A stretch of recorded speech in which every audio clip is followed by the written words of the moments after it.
Hi, everyone, and welcome to the Voices of Longevity, where you meet the ISL researchers. This is a short form interview series hosted by the Institute for Successful Longevity here at Florida State University. I'm your host, Victoria Valko, ISL's outreach assistant, and in each episode, we speak with ISL affiliates to learn more about their work, their perspectives, and the people behind their research, all under 15 minutes. Today, I'm excited to welcome Dr. Ravi Nagpal. Dr. Nagpal is an ISL faculty affiliate and associate professor in the ANS College of Education, Health, and Human Sciences. He is also the lead of the ISL's Biological Sciences Working Group, director of the Gut Microbiome Lab, and the ISL's 2025-2026 Planning Grant winner. Congratulations and welcome, Dr. Nagpal, and let's get started. Thank you, Victoria. Yeah, thank you for the introduction. Very nice introduction. And thank you for hosting this. Absolutely. So let's just get started. Do you mind introducing yourself and telling us a little bit about your background, where you're from, your path to the ISL, and something people might not expect about you? I don't know about the last part, but yeah, my name is Ravi. I'm a microbiologist by training. I graduated in India back in 2012, and I was studying food microbiology at that time. And I was always wondered like what happens to these bacteria associated with foods, like when they go into our gut. So in early 2012 and 13, again, I started diving more into the gut microbiology area of research.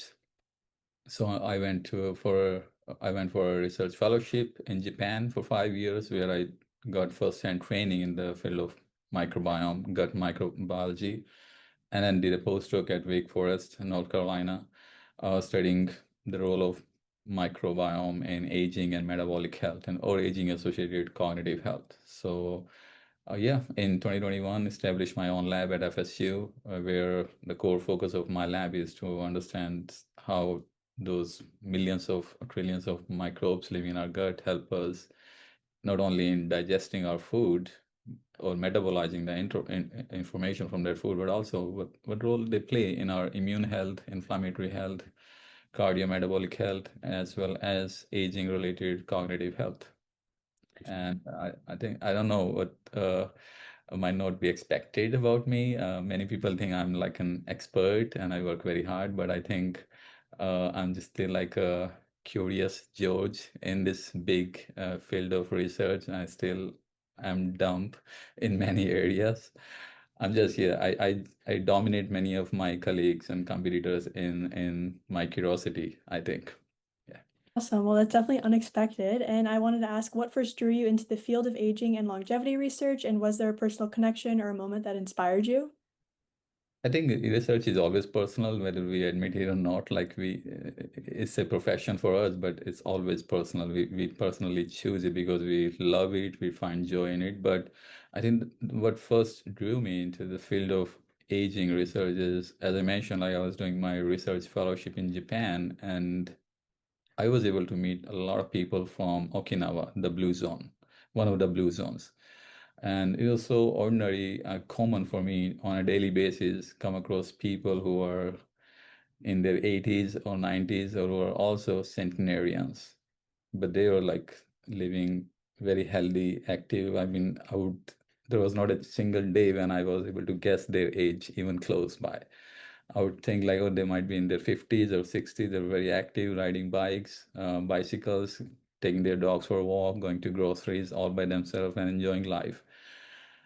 I think that was like a fascinating and inspiring moment for me. Like I wanted to understand like why some people age so gracefully, so healthily, and why not many others. So that's what always got me curious about this aging. You know, what is the biology of aging? What is the physiology of aging? How we can learn from all these people, from these communities or demographics. So that's what attracted me into more into the field of aging and longevity, and I started, combining my microbiology training with the aging, so doing the microbiome and aging research. And sharing what your current research is about and maybe explaining it in simple terms and why it matters to you personally or why it might matter to the broader public right now? Yeah, so as I mentioned, like my current research is focused all about the microbiome, the role of microbiome in our metabolic health and cognitive health. So my lab is currently focused on executing a number of clinical and preclinical studies where we are trying to understand how every food that we consume impacts our gut health, our digestive health, metabolic health, immune health, and cognitive health. So we are doing a number of studies to understand how different fruits impact our microbiome, different snacks, different nuts impact our microbiome, how different sources of fibers coming from plants, coming from nuts, seeds, lentils, they shape our microbiome, and how those specific dietary, I mean, impacts on the microbiome, and how those specific nutrition microbiome interactions happening in the gut impact our overall health, impact our aging health, senescence health, cognitive health, behavior health, gut feelings, and metabolic health. So we are doing a lot of studies focused mostly on foods and nutrients and nutritional dietary patterns, and how these dietary patterns that we follow during our lifespan shape our gut health, and how that modulation of the microbiome eventually have an impact on our immune health and cognitive health. I already mentioned, like, yeah, it matters to me personally because I mentioned it's a profession for me, but I take it very personally. I do it because it gives me immense pleasure and joy in doing what I'm doing on a daily basis. That's the beauty of research. You know, on a daily basis, we learn so much more, and then we realize, oh, there's so much we still don't know, and that's what keeps us going on. And it matters to our community, our broader public health. I mean, I'm very happy to see a trend now these days that people are much more aware about gut health. They are able to talk about gut health. You know, if you go decades ago, people will not feel comfortable talking about flatulence, bloating, constipation, diarrhea, or other gut issues everyone is going about. Gut health or gut trouble impacts all of us at some point of time. But now people are more aware about it, and they're more interested in learning more about it. So that's what makes me feel very joyful and proud of our research, that people are learning from our research, and they're talking to us about their gut health and how we can help them. So I take a lot of honor and privilege in doing this kind of research. And with that joy, is there a recent discovery or part of your project that really excites you? And maybe you could share how you felt when you first made that discovery? Yeah, I mean, every year, every second year, we end up making some discovery. I mean, as usual in science, every year we do some research. Sometimes our hypotheses turn true, sometimes they are untrue, and both are learning lessons. So we make a good or a not so good discovery every now and then. But yeah, there have been a couple of research projects that I've been part of, that I'm very proud of, that they're really fascinating for me. I remember my very first study during my research fellowship in Japan, where I was studying the microbiome of newborn babies.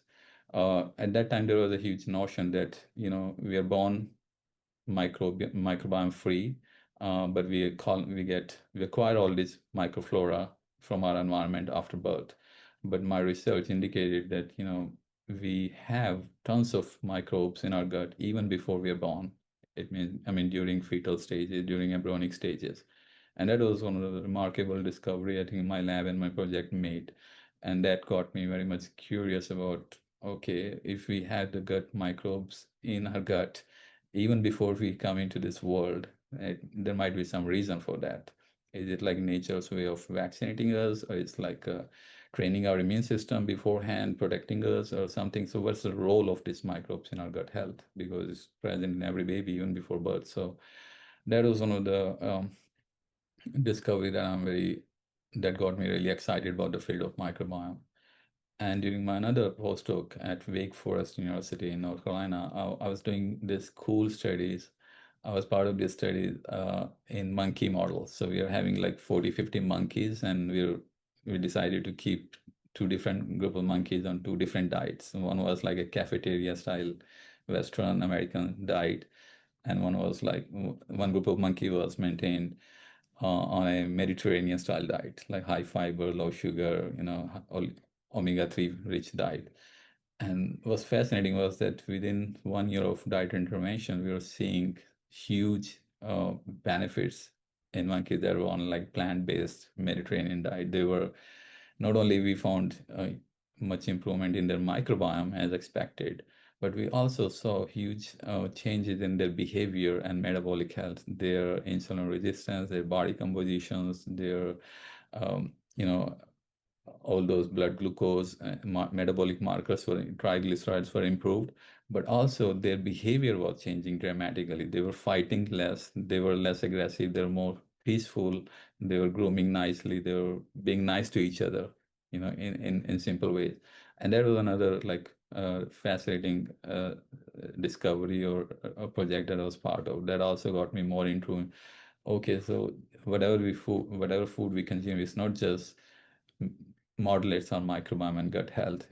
Effects of the information that we get from food impacts almost every organ in our body: liver, kidney, brain, heart, bones, and everything. So these are a few of the discoveries that I've been part of and that have been very fascinating and exciting to us. With these discoveries, what's one thing you wish people like understood about aging or the science behind it? And is there even a misconception that you had early in your career that changed? Um, it's a very complicated question, but I wish, what I experience every now and then is sometimes, we end up overthinking about it. That's a very common notion I hear from people when they talk about aging or the science behind aging. Sometimes I see people or hear people taking it way too seriously. They think like we have to be very strict with diet on a daily basis, or we have to be very strict and disciplined with exercise, or some people just depend on vitamin or other supplements. They think that there is easy solutions to aging, and then we end up doing a lot of things too strictly. But when I look back and recall those meeting those people from blue zones, I see that I realize that actually the real science behind aging has to be is much simpler than we think. Sometimes being minimalistic is better. So I think what people don't understand is it's more about the lifestyle and behavior, how we think about aging, rather than how we get indulged with, doing some interventions to improve our aging. So yeah, it's not just the diet that works, it's not just exercise that works, it's not just something else that works. I think it's all together. It's like a puzzle, and every piece is equally important. So sometimes, being easy, living a life which is away from stressors, environmental stressors, chemical stressors, and psychological stressors. Sometimes these are the keys that help us, stay in a good shape for a long, long time. Overthinking sometimes end up putting us in a state of physiological stress or psychological stress.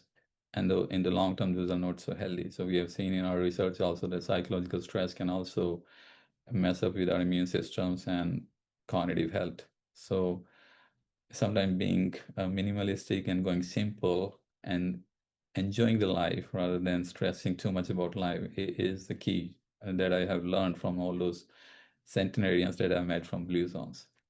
They don't, I mean, if you think about people from Okinawa, they don't eat any superfood. They eat much simpler than we do. They have much less resources than we in the urban communities have. It's just like they're away from many of the stressors that we are otherwise surrounded by.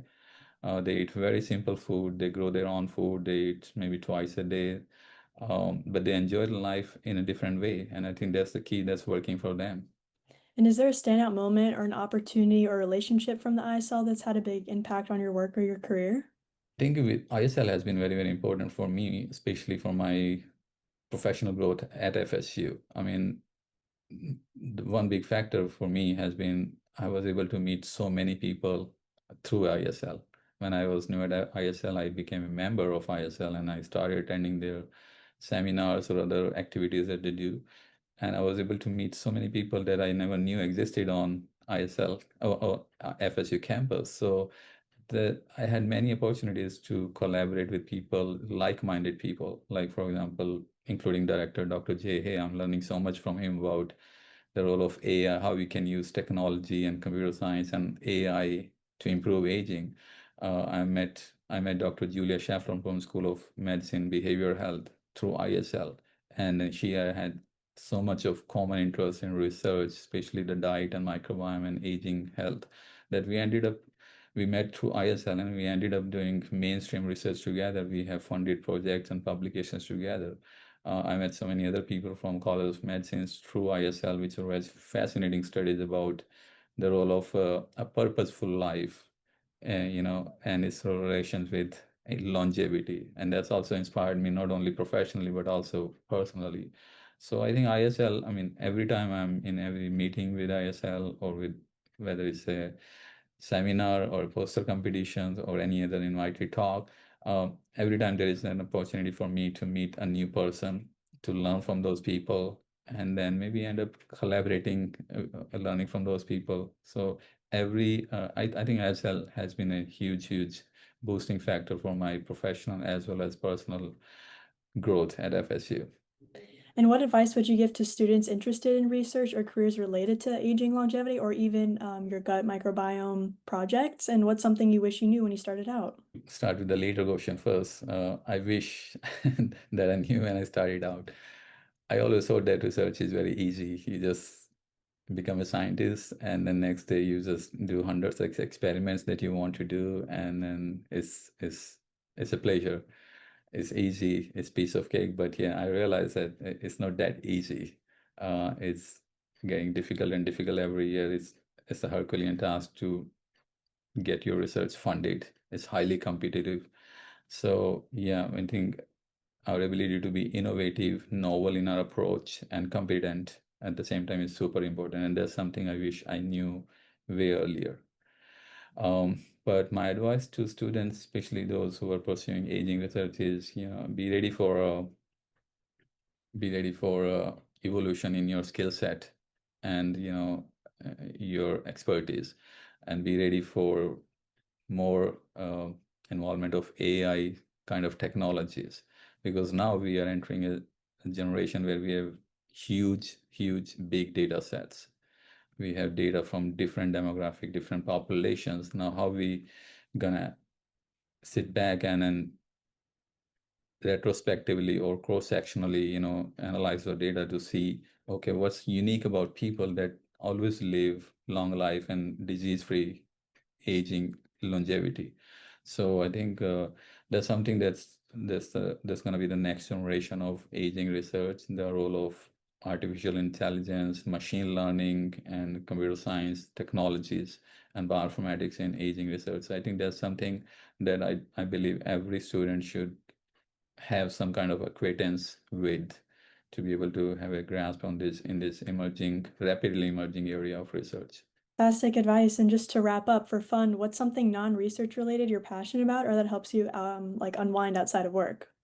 Outside my work, I spend most of the time with my family. I love walking around a lot. So many people, like including ISL director Dr. J, I see him almost every day in the evening for a walk. I love walking with my kids. I love walking with my dog or just walking by myself. And I'm a foodie. Many people think that I'm a microbiome researcher, so I eat very carefully.